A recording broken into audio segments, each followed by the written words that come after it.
ठंडी की सुबह थी। जनवरी की हल्की धुंधली दिल्ली के सड़कों पर फैली थी। लाल किला से लेकर राजपथ तक हर जगह तिरंगे की लहर थी। कहीं सैनिक अपने जूते कस रहे थे तो कहीं हाथों में छोटे बच्चे झंडा लेके मुस्कुरा रहे थे। यह कोई आम दिन नहीं था, यह 26 जनवरी था।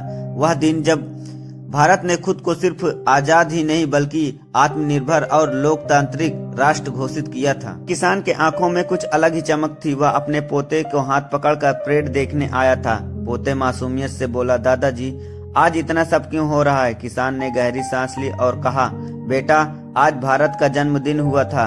आज ही भारत का रीढ़ और हड्डी बनी थी जिसका नाम संविधान था। 26 जनवरी 1950 को जब भारत का संविधान लागू हुआ तब देश के पास न ज्यादा पैसा था न ज्यादा साधन। चारों ओर गरीबी, अशिक्षित और टूटे सपने थे। लेकिन हमारे संविधान निर्माताओं ने 2 साल 11 महीने 18 दिन कड़ी मेहनत के बाद एक ऐसा दस्तावेज बनाया जिसने हर भारतीय को बराबरी का अधिकार और सम्मान दिया।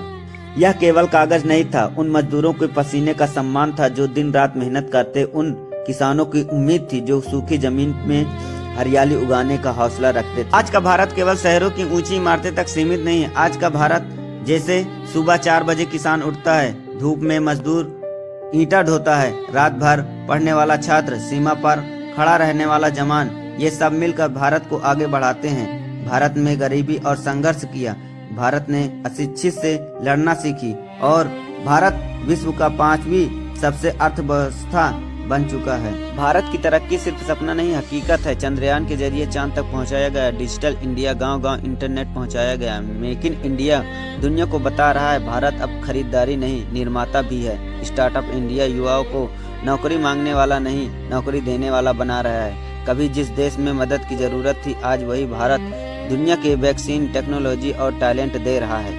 26 जनवरी केवल झंडा फहराने का दिन नहीं, यह दिन हमें याद दिलाता है भारत सरकार नहीं भारत है हम। जब बच्चा ईमानदारी से पढ़ता है, जब मजदूर मेहनत से काम करता है, जब जवान ईमानदारी से सीमा पर खड़ा रहता है, तब तक भारत मजबूत होता है। भारत यही नहीं रुकेगा, आने वाला भारत ग्रीन एनर्जी दुनिया का नेता बनेगा, एआई टेक्नोलॉजी में नई ऊंचाई छुएगा, शिक्षा और स्किल को हर युवा को मजबूत बनाएगा और सबसे जरूरी बात इंसानियत और लोकतंत्र की मिसाल बनेगा। लेकिन यह सब संभव तब है जब हर भारतीय अपने हिस्से की जिम्मेदारी निभाएगा। बूढ़े किसान ने पोते से कहा, बेटा तिरंगा लहराने के लिए नहीं, इसे हम अपने कर्मों से ऊंचा रखने पड़ता है। पोते की आंखों में चमक आ गई थी, शायद आज समझ लिया था 26 जनवरी सिर्फ तारीख नहीं भारत से किया वादा है। गणतंत्र दिवस की हार्दिक शुभकामनाएं। जय हिंद।